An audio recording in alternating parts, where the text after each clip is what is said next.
Hello dear friends, welcome है आप सभी का तनु क्लासेस में। तो आज हम लोग क्लास 12 के बायो का ऑब्जेक्टिव क्वेश्चन कवर करेंगे। ये ऑब्जेक्टिव क्वेश्चन यानी एमसीक्यू सीरीज का पार्ट 13 है, यानी 13वां पार्ट है। इंपॉर्टेंट क्वेश्चन है, इसलिए मैं चाहूंगा कि आप सभी क्वेश्चन को कवर करने की कोशिश करें। तो चलिए देखते हैं सबसे पहला क्वेश्चन क्या करा। देखिए हम लोग ये 421वां से स्टार्ट करेंगे, क्योंकि 420 ऑब्जेक्टिव क्वेश्चन 12 पार्ट में कवर कर लिया गया है। ये 13वां पार्ट है। क्वेश्चन कह रहा है कि स्ट्रेप्टोकोकस का प्रयोग तैयार करने के लिए किया जाता है। किसको तैयार करने के लिए किया जाता है? वाइन को, इडली को, पनीर को या फिर ब्रेड को। इसको जो तैयार करने के लिए किया जाता है पनीर को, यानी स्ट्रेप्टोकोकस का जो यूज होता है, प्रयोग होता है किसको तैयार करने के लिए? पनीर को बनाने के लिए यूज होता है। आगे बढ़ते दूसरा नंबर क्वेश्चन की ओर। क्वेश्चन कह रहा है कि एंटीबायोटिक शब्द सर्वप्रथम प्रयोग किया गया, यानी एंटीबायोटिक शब्द जो है इसका सबसे पहले इस्तेमाल किसने किया? एंटीबायोटिक शब्द सर्वप्रथम प्रयोग किया गया किसके द्वारा? फ्लेमिंग ने, पॉस्चर ने, या फिर वॉक्समैन ने, या फिर लिस्टर ने। देखिए इसका जो यूज किया था एंटीबायोटिक शब्द का, सबसे पहले वॉक्समैन साहब ने एंटीबायोटिक शब्द का यूज किया था, सर्वप्रथम प्रयोग किया था। आगे बढ़ते हैं 423वां क्वेश्चन की ओर। काफी इंपॉर्टेंट क्वेश्चन है, जितने भी क्वेश्चन कवर कर रहे हैं सारे रिपीटेशन क्वेश्चन हैं। इसमें से बहुत सारे क्वेश्चन से बोर्ड एग्जाम में पूछे जा चुके हैं। क्वेश्चन कह रहा है कि स्वतंत्र जीव अवायुवी नाइट्रोजन स्थिरीकारी जीवाणु है। ऑप्शन आपका राइजोबियम, या फिर एजिटोबैक्टर, या फिर स्ट्रेप्टोकोकस, या फिर क्लोस्ट्रीडियम। ठीक है, आपको राइट आंसर चूज करना है। 423वां क्वेश्चन आपका स्क्रीन पर। इसका जो राइट आंसर होगा ये होगा क्लोस्ट्रीडियम। क्या होगा इसका राइट आंसर? क्लोस्ट्रीडियम जो है स्वतंत्र जीवी अवायुवी नाइट्रोजन स्थिरीकारी जीवाणु है। नाइट्रोजन स्थिरीकारी जीवाणु है जो क्या है? अवायवीय है। क्या है? अवायवीय, और क्या है? स्वतंत्र है। ठीक है, किसी का मतलब एक तरह से कंट्रोल में नहीं रहता है। 423वां क्वेश्चन मेरा कवर हो गया। आगे बढ़ते 424वां की ओर। क्वेश्चन कह रहा है कि नॉस्टोक में नाइट्रोजिनेन एंजाइम पाया जाता है वर्धी कोशिकाओं में, या फिर हिटोसिस्ट में, या फिर ए और बी दोनों, या फिर केवल हार्मोगोन्स में। ठीक है, आपको राइट आंसर चूज करना है। अंग्रेजी वर्ड को हिंदी में कन्वर्ट किया गया है, थोड़ा सा पढ़ने में शायद परेशानी होती होगी। इसका राइट आंसर क्या होगा 424वां क्वेश्चन का? देखिए इसका जो राइट आंसर होगा वो होगा हिटरोसिस्ट में, यानी एक तरह से नॉन स्टोक में जो नाइट्रोजन जो एंजाइम पाया जाता है वो किसमें पाया जाता है? हिटरोसिस्ट में पाया जाता है। इस तरह से 424वां क्वेश्चन का राइट आंसर ऑप्शन बी होता है। आगे बढ़ते 425वां क्वेश्चन की ओर। क्वेश्चन कह रहा है कि साइनोबैक्टीरिया, यानी साइनोबैक्टीरिया का प्रयोग जैव उर्वरक के रूप में किया जाता है। किसमें किया जाता है? गेहूं में, मक्का में, धान में, या फिर गन्ना में। ठीक है, आपको राइट आंसर चूज करना है। इसका राइट आंसर होगा धान, यानी धान जो है, धान का जो फसल है, साइनोबैक्टीरिया का यूज किया जाता है किसके रूप में? जैव उर्वरक के रूप में। किसमें किया जाता है? धान की खेती में किया जाता है। आगे बढ़ते हैं, क्वेश्चन काफी इंपॉर्टेंट है, ज्यादा टाइम नहीं लूंगा। जितने कम समय में हम एक तरह से सारे क्वेश्चंस को, यानी ज्यादा क्वेश्चंस को कवर करने की कोशिश करता हूं। क्वेश्चन कह रहा है कि गोल्डन राइस भविष्य की परजीवी फसल है, निम्नलिखित में से किस उन्नत लक्षण के कारण है? ठीक है, 426वां क्वेश्चन आप समझ लिए कि उस लक्षण आपको चूज करना है। ठीक है, उच्च लाइसिन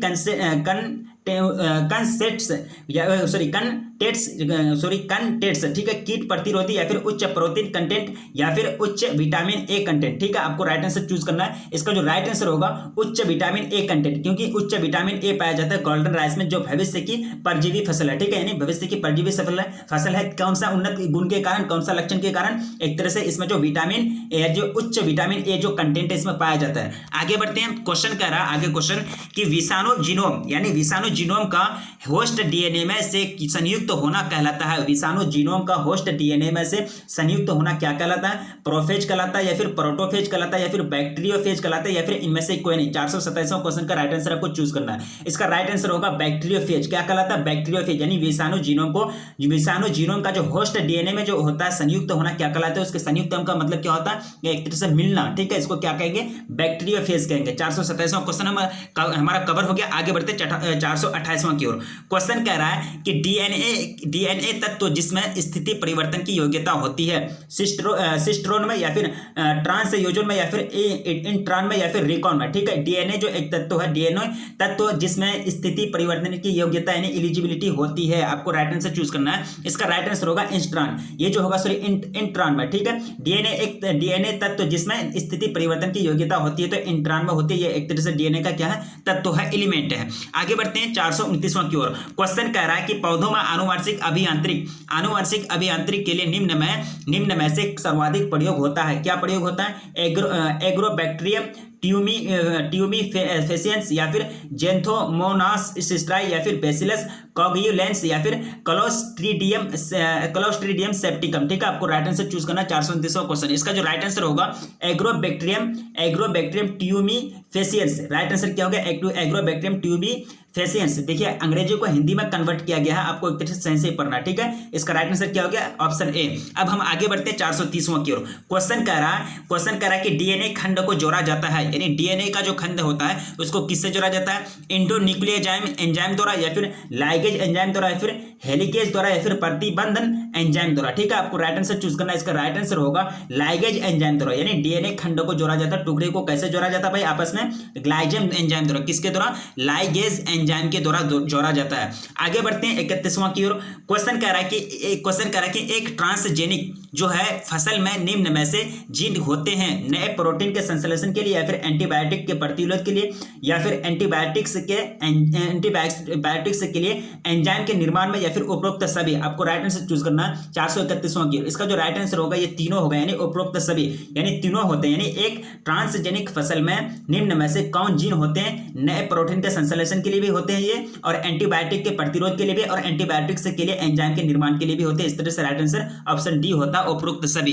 अब हम आगे बढ़ते हैं 432वां की ओर। क्वेश्चन कह रहा है कि मोनोक्लोनल एंटीबॉडीज प्राप्त की जाती है, मोनोक्लोनल एंटीबॉडीज प्राप्त की जाती है किससे, एक प्रतिजन के लिए एक पैतृक से, या फिर एक प्रतिजन के लिए एक भिन्न पैतृक से, या फिर अनेक प्रतिजनों के लिए एक पैतृक से, या फिर अनेक प्रतिजनों के लिए अनेक पैतृक से, ठीक है। आपको राइट आंसर चूज करना है 432वां की ओर। इसका जो राइट आंसर होगा एक प्रतिजन के लिए एक भिन्न पैतृक से मोनोक्लोनल एंटीबॉडीज क्या किया जाता है, प्राप्त किया जाता है, अचीव किया जाता है। अब हम आगे बढ़ते हैं, क्वेश्चन काफी इंपॉर्टेंट है। क्वेश्चन कह रहा है कि कई लक्षणों को प्रभावित करने वाला जीन कहलाता है, क्या कहलाता है, एडिटिव कहलाता है, या फिर पीलियोट्रोपिक कहलाता है, या फिर एपिस्टेपिक, या फिर सप्लीमेंट्री कहलाता है, क्या कहलाता है। आपको राइट आंसर नाम चूज करना है। इसका जो राइट आंसर होगा 433वां क्वेश्चन का जो राइट आंसर होगा वो होगा पीलियोट्रोपिक, यानी पीलियोट्रोपिक, एक कई लक्षणों को प्रभावित करने वाला जीन क्या कहलाता है, पीलियोट्रोपिक कहलाता है। आगे बढ़ते हैं, क्वेश्चन कह रहा है कि विभिन्नताओं का स्रोत है समसूत्री है, या फिर अर्धसूत्री, या फिर निवेशन, या फिर उत्परिवर्तन। आपको राइट आंसर चूज करना है। देखिए इसका जो राइट आंसर होगा उत्परिवर्तन, यानी उत्परिवर्तन के कारण विभिन्नता होते हैं, यानी विभिन्नताओं को जो सोर्स है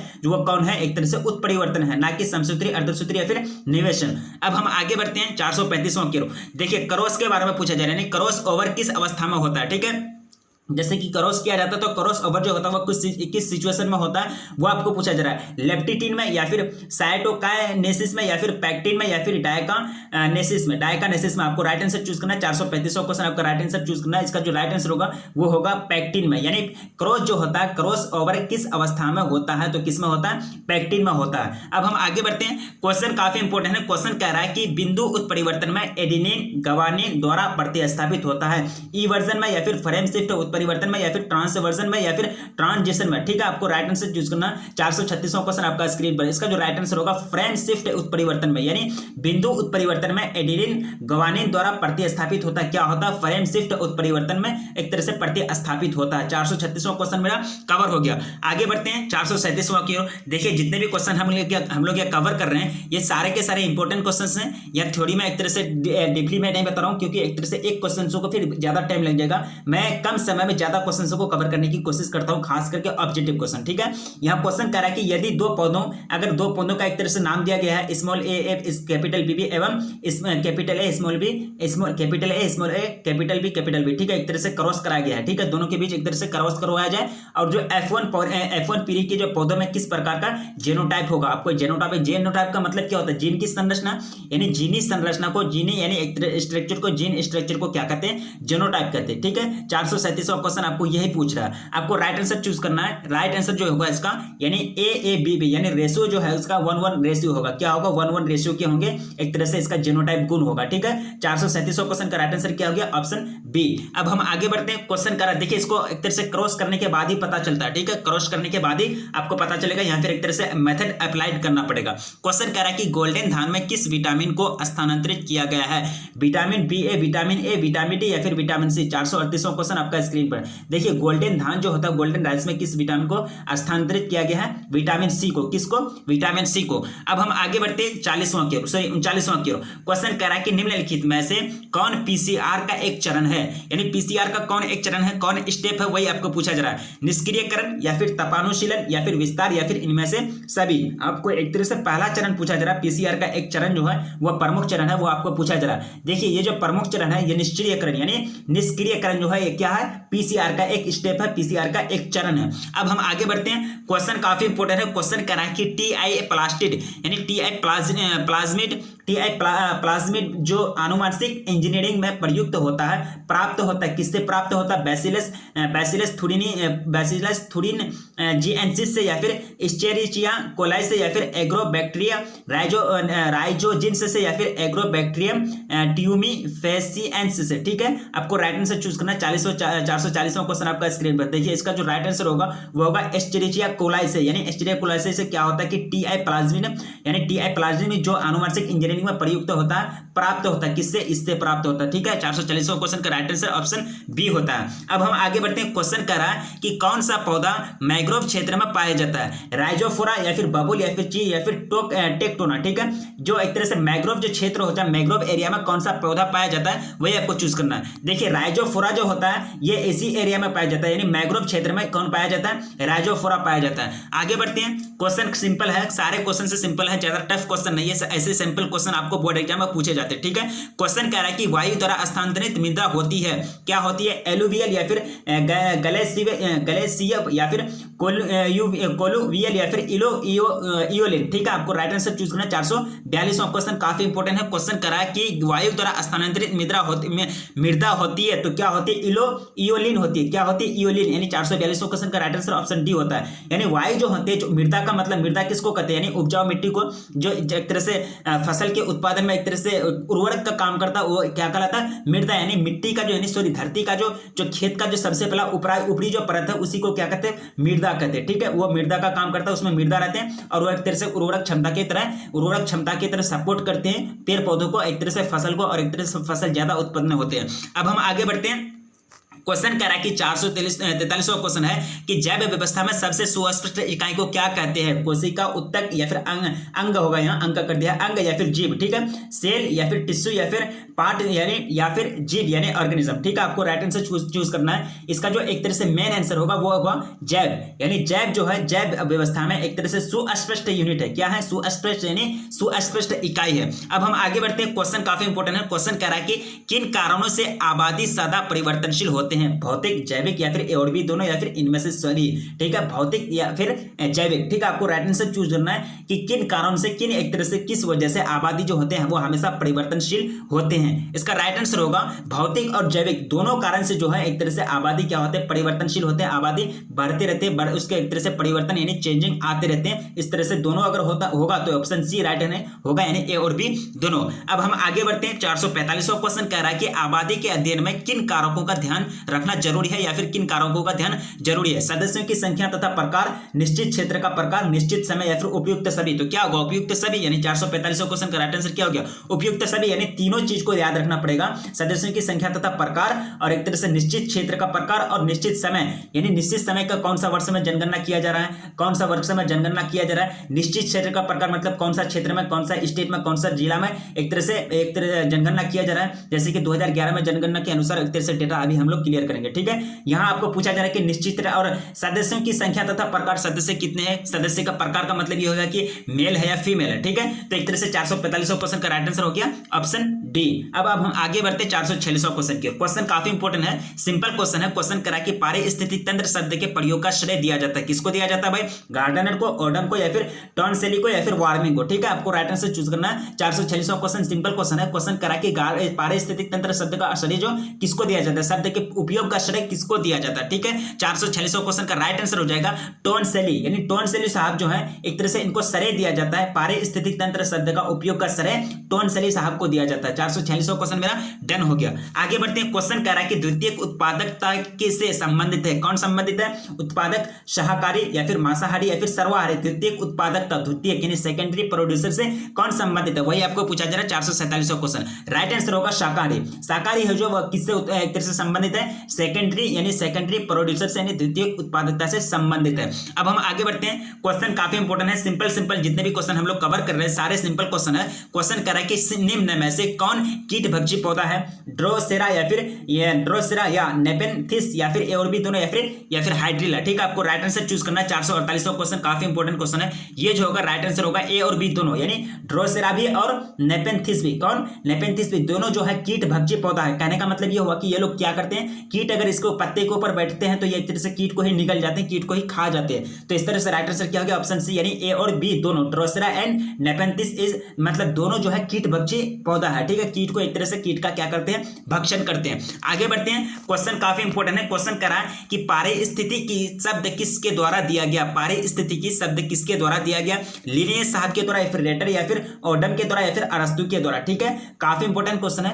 क्वेश्चन का जो राइट आंसर होगा वो होगा रेटर, यानी रेटर साहब ने पारिस्थितिक शब्द का एक तरह से दिया गया था, यानी पारिस्थितिक शब्द जो है किसके द्वारा दिया गया? रेटर साहब के द्वारा दिया गया। 449वां क्वेश्चन का राइट आंसर ऑप्शन बी हो गया। अब हम आगे बढ़ते हैं, क्वेश्चन काफी इंपॉर्टेंट है। क्वेश्चन कह रहा है कि सबसे बड़े आकार का इम्यूनोग्लोब्यूलिन है। ठीक है, IgA, IgT, IgE, IgM। ठीक है, इम्यूनोग्लोब्यूलिन जो है सबसे बड़े आकार का, साइज में जो है सबसे बड़ा कौन होता है, वही आपको पूछा जा रहा है। ये जो होता है सबसे बड़ा M होता है, यानी IgM, यानी इम्यूनोग्लोब्यूलिन M जो है वो साइज में, आकार में क्या होते हैं? सबसे बड़े होते हैं। आगे बढ़ते हैं, क्वेश्चन कह रहा है कि वह औषधि जो केंद्रीय तंत्रिका तंत्र यानी CNS जो है, CNS के कार्य को कम कर देता है, यानी कम करता है। ठीक है, एम्फिटामिन या फिर कैफिन या फिर अफिन या फिर कोनिन। ठीक है, आपको राइट आंसर चूज करना है। 481वां क्वेश्चन राइट आंसर होगा इसका अफिन, यानी अफिन जो है CNS के कार्य को, CNS के वर्क को एक तरह से धीमा कर देता है, कम कर देता है। आगे बढ़ते हैं, क्वेश्चन कह रहा है कि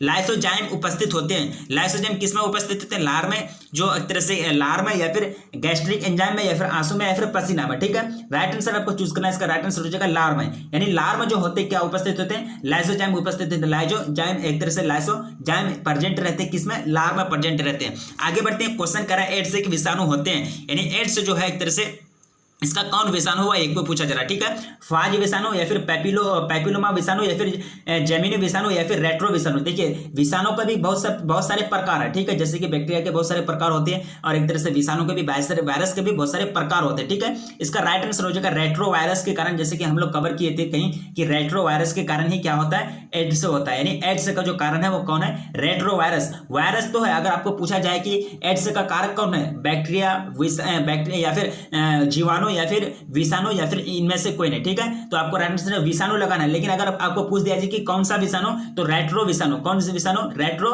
वायरस। अब हम आगे बढ़ते हैं, क्वेश्चन कह रहा है कि मलेरिया होता है, सिंपल क्वेश्चन है, ये बच्चे भी शायद जानता होगा मलेरिया किसके कारण होता है, तो प्लाज्मोडियम द्वारा होता है। किसके द्वारा?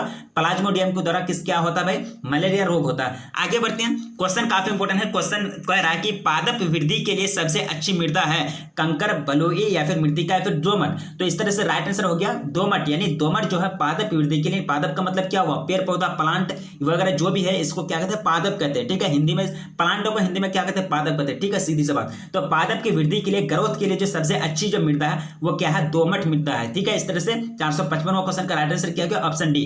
तो हम लोग 421वां से स्टार्ट किया और 421वां तक चले, 55वां तक चले। ठीक है, काफी इंपॉर्टेंट क्वेश्चन से हम लोग कवर कर लिए। टोटल जो कवर किए सारे क्वेश्चन से इंपॉर्टेंट है। उम्मीद करता हूं आप लोगों को क्वेश्चन समझ में आ गया होगा, कि आंसर भी समझ में आ गया होगा। अगर आप लोगों को कहीं अगर दिक्कत हो रही है, अगर कहीं कुछ एक तरह से आंसर नहीं मिल रहा है, तो प्लीज कमेंट कीजिएगा।